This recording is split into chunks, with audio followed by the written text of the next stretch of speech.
16 वर्ष मानसिक 16 वर्ष आसबि मोर एटा 13 वर्ष आउ 3 वर्ष मोर मानसिक पूरण हम कष्ट तो किसी जना पड़ू ना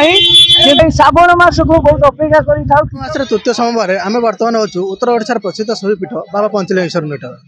एठार महात्मा अच्छी जे एठार मानसिक रखिले भक्त मान मानसिक पूर्ण होता है। आम बर्तमान अच्छु उत्तर ओडार प्रसिद्ध आम सहित किसी भक्त अच्छा सहित आलोचना करवा। आज्ञा कौटी आसी केत दूर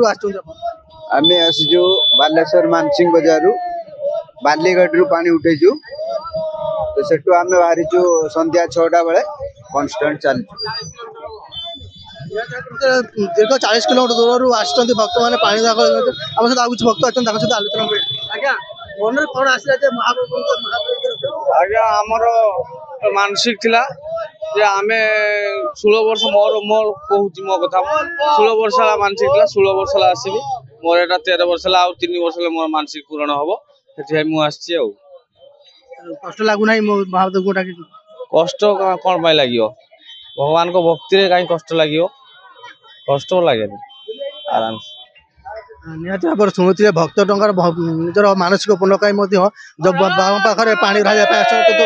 मन में कष्ट ना कि बाबा पाखे पानी ढाले आम सहित आगे आलोचना करवा। आज्ञा केत समय है चलिए आम देखो काली 5टा चलीजे रविवार 5टा चलीजे आज को सोमवार 7:30 को पारेबा जाऊँ तेणुक आम कष्ट तो किसी जना पड़ू ना श्रावण मास को बहुत अपेक्षा कर निहत भाव शुणुते भक्त मान प्रबल भाव में उत्साह रही जेहेतु बाबा पंचलिंगेश्वर निकट में बाबा को स्पर्श करने सहित एठार सानिध्य लाभ करते भक्त मैंने छुट्टी आसती बाबा पंचलिंगेश्वर निकट को। नीलगिरी गणेश जेना ओडिशा भास्कर।